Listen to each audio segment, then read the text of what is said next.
We Herbie fans out there? I had to grab that Herbie popcorn bucket, I must say. And I will tell you, probably the worst thing to ever be invented are awesome popcorn buckets. I'm looking at the wife over there.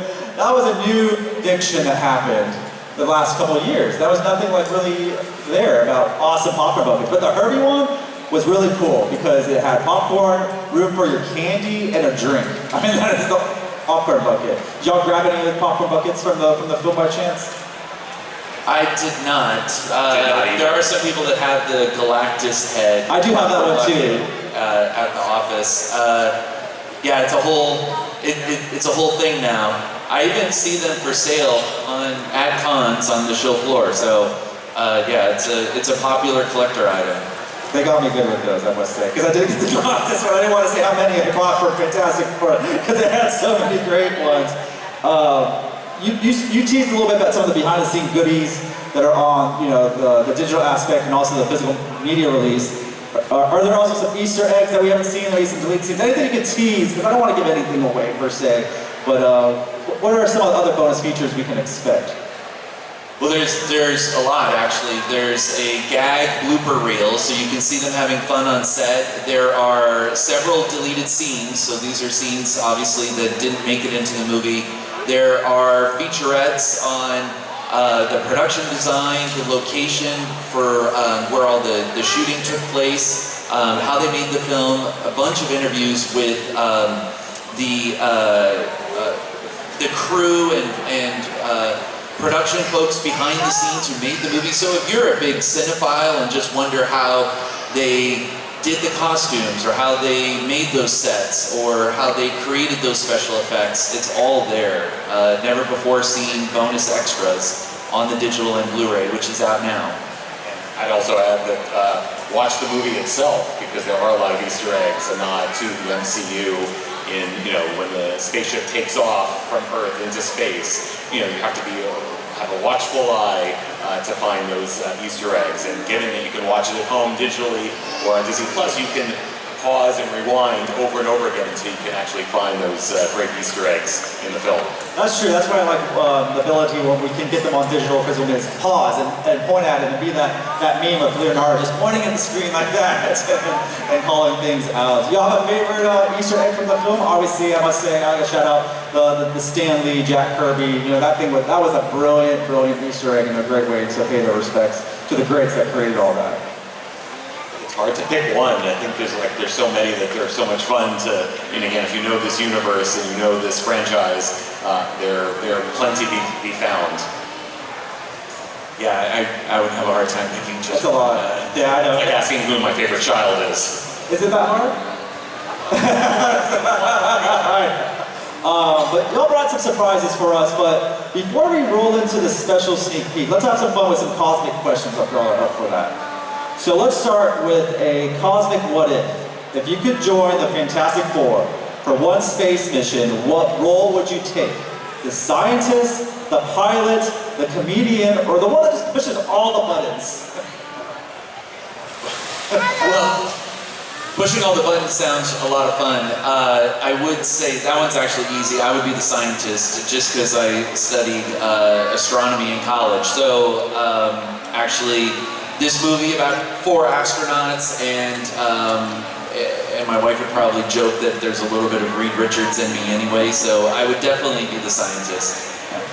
I would say I'm a comedian. I like making people laugh. I like making a joke, especially in this time in the world. We need a little more laughter, and so I definitely would be the comedian of the group. Well, do you have a space dad joke? Maybe on.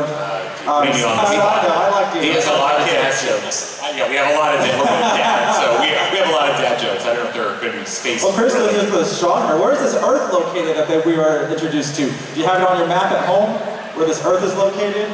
No, but I'm hoping that we'll see more of it and figure more of it out as we get into the films next year. So, was there a moment in this film that kind of felt you remind you of the kid dreaming of the stars? Because there's a lot of great moments in that film, and just wanted to know what's out there as well. Well, as a kid, I always wanted to be in space, being an astronomer, astronaut. That was always my dream. So Yeah, there are scenes where they take off in very like future retro looking rocket ship that takes them into space. So that whole moment like brought me, you know, kind of back to a kid like dreaming of going into space. Sure. I think I hearkened it to when I was a kid and old enough to remember when the first space shuttle went up in 1981. So I felt like, oh, that my 11-year-old self was giddy as a schoolboy, so to speak. The world in this Fantastic Four film is fabulous. I think it captured everything of the essence of that space race in the 1960s and the retro-futuristic aspect. Reed Richards is known for overthinking everything. I want to ask you, was there something you've over-engineered in real life? Like a coffee setup, a spreadsheet, or even a Comic-Con packing list? Does it have to be professional or personal too? Anything. You've over-engineered. Yeah, fair enough. I think I'm just very OCD at home, so I think I overthink everything at home to make sure that everything has its place, so it's easy to find, whether it's food in the refrigerator or whether it's medicine in the medicine cabinet. I just have to have everything in order. That is just the way my brain works. Everybody here that we've had the pleasure of working with, including our great production team that built our booth, would say, I overthink everything. Everything. Email, what I'm wearing, all of it. I can't help it. Truly the real life Reed Richards right here on stage. I'm gonna call him Richard now. Yeah, thanks for giving us a little behind the scenes of y'all's personal lives here. But I think let's take a look at what's in store for fans of the Fantastic Four First Steps. Can we do that?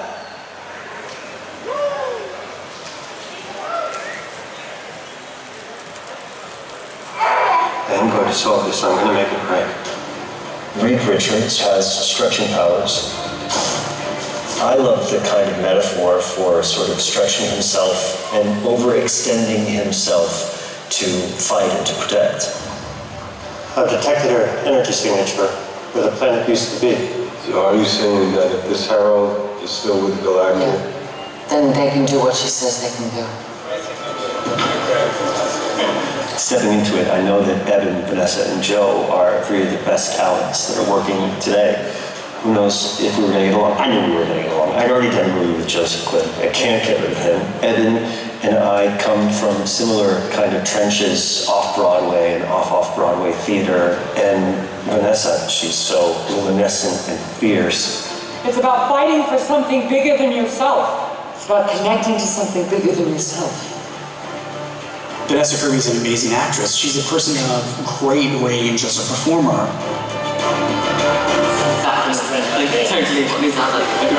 She has also that emotional accessibility that Pedro has, and she was really in love with the character and was going deep into her research about who Sue was and could be, and that was, just very inspiring to me as well. You don't even know what that means.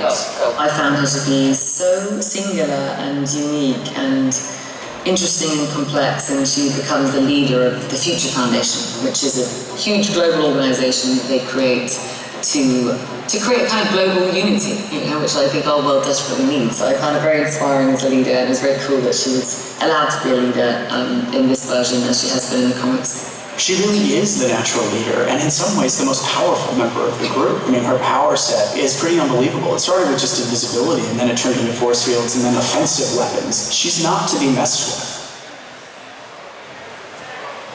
Yeah, applaud that one. That was awesome. I'm just so enamored watching all of that and seeing the behind the scenes stuff, with building pretty much the streets and the buildings and the giant blue billboard pretty much for all the special effects going later. That's just amazing. When you see something like that, does that blow your mind just how much effort goes in? But look how awesome it is, and they're just showing behind the scenes stuff, and every detail already looks good, and it's not even like what's on camera for us.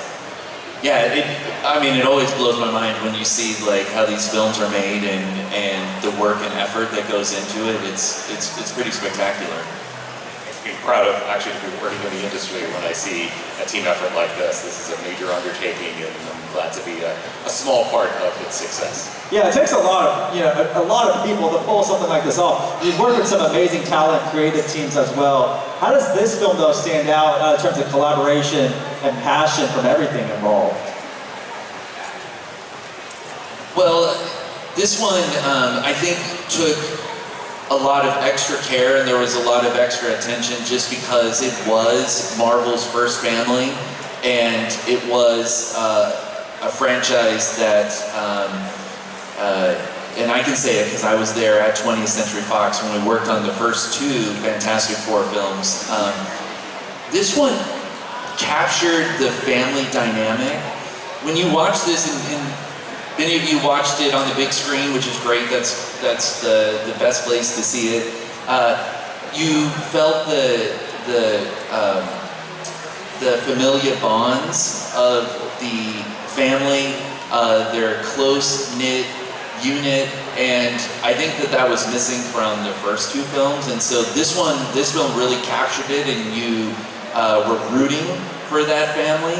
And so this one, just being again like such an important property in the Marvel universe, I think it was really important that they did it right. And I will say, critics have loved it. It's it's certified fresh, Rotten Tomatoes, and audiences have loved it. It's like over 90% on their audience score. So yeah, it's been very, very well received. I would say if you haven't seen it, get a chance to check it out when it comes to Disney Plus. Yeah, this audience loved it, right? Yeah. And you did mention briefly the first couple films. What I love is obviously, we get a very comic accurate with Galactus. We got a new Silver Surfer. Like, that was a win-win anyways. What I really loved is we got Mole Man in this film, like by Paul Walter Hauser. Were we fans of Mole Man make an appearance? Come on. Oh, what? I love Mole Man, and I just had to shout that one out. And that's one of the bonus extras. Is like a whole look into like creating that his world, underground world. Yeah, coming to Disney Plus, how important has it been? Like, Disney Plus has been a great asset to the Disney, everything pretty much what they've done, but how important is it to have these films really come to Disney Plus, not as quickly as possible, but very soon, where they don't feel like, oh, this is a classic now, that's on Disney Plus, but something that's kind of fresh out of theaters. Yeah, I mean, it's very important. I would say during the pandemic, there was a big rush to put a lot of films straight onto Disney Plus, and there's still, in some cases, a lot of series that go straight to Disney Plus. We were talking about Percy Jackson earlier, for example, and there's just a lot of. I always feel like you see some of these really great properties, and it'd be great to see them on the big screen still. I personally. I grew up going to the movies early as a kid and fell in love with movies on the big screen, so that's my first choice. But I don't see any reason why you can't see it on the big screen and then watch it again at home. What we try to do in home entertainment is offer ways to also collect it and own it. So you can add it to your digital library or add it to your Blu-ray collection, and be able to go back and watch either all the special features or go back on Disney Plus and watch it again with your family. Get all your family together on the couch and watch it. That's the best thing. And I do love Disney Plus. I've watched so many classics. I've watched so many shows probably 5 times over. A lot of gems on there, new, old, everything in between. So it's super fantastic. And I love, I didn't even know I was going to do that, honestly. I just slipped out. That's how it works. Unintended. Good job, Sean. Thank you. But also on the physical media release side, I love all the different designs from different retailers as well. And that's another popcorn bucket craze, right? Collecting all the variations of the physical media release. So that's another addiction as well. Yeah, I don't know. How many people out there buy Blu-rays or collect Blu-rays?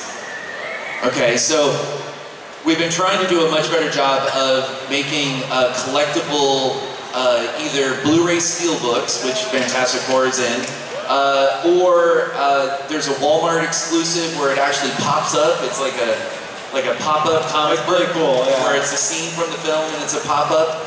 So we've been trying to do, and then Amazon also has a magnetic SteelBook cover, so you can like remove it and reattach it. So we've been trying to do different offers on the Blu-ray to make them a little bit more fun and collectible. You're just taking all my monies, that's all I say. In a good way. In a good way. I do want to ask one final question before we wrap things up. But if you could explore any corner of the Marvel Universe or outer space, where would y'all go first? Well, like I mentioned earlier, I was at 20th Century Fox and now at Disney, and one of the Marvel properties that Fox had and is now back a part of Marvel Studios at Disney is X-Men. Oh, yeah. I would love to see more exploration into X-Men. We recently got to work on Deadpool and Wolverine, which was fantastic. And I know that there will be X-Men featured in Avengers Doomsday, which is next year. But yeah, I would love to see more X-Men films. I just think there's so many great characters there to tell stories about.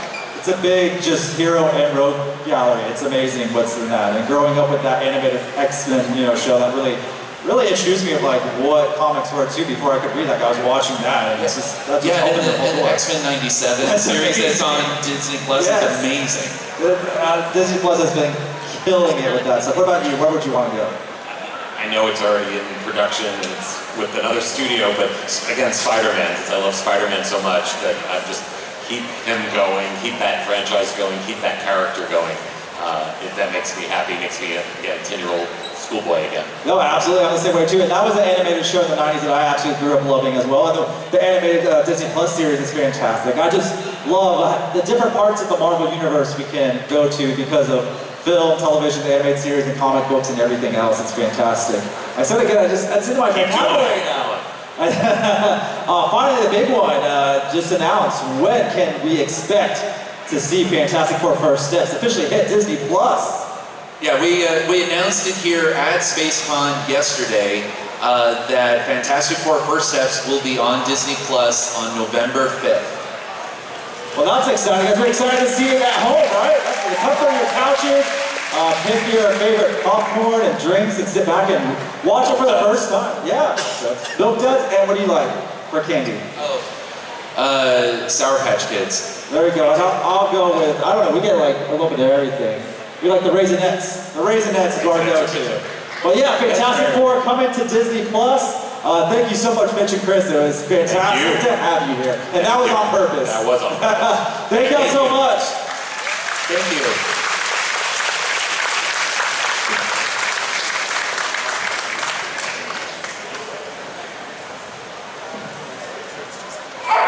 I'm going to solve this. I'm going to make it right. Reed Richards has stretching powers. I love the kind of metaphor for sort of stretching himself and overextending himself to fight and to protect. I've detected her energy signature where the planet used to be. So are you saying that if this Harold is still with Galactic? Then they can do what she says they can do. Stepping into it, I know that Evan, Vanessa, and Joe are three of the best talents that are working today. Who knows if we were going to get along? I knew we were going to get along. I'd already done a movie with Joseph Quinn. I can't get rid of him. Evan and I come from similar kind of trenches, off-Broadway and off-Broadway theater. And Vanessa, she's so luminescent and fierce. It's about fighting for something bigger than yourself. It's about connecting to something bigger than yourself. Vanessa Kirby is an amazing actress. She's a person of great range as a performer.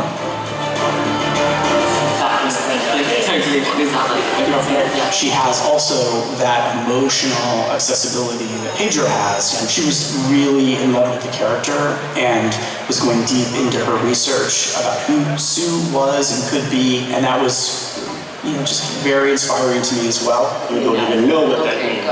I found her to be so singular and unique and interesting and complex, and she becomes the leader of the Future Foundation, which is a huge global organization that they create to create a kind of global unity, which I think our world desperately needs. So I found her very inspiring as a leader, and it's very cool that she was allowed to be a leader in this version as she has been in the comics. she really is the natural leader, and in some ways the most powerful member of the group. I mean, her power set is pretty unbelievable. It started with just invisibility, and then it turned into force fields, and then offensive weapons. She's not to be messed with.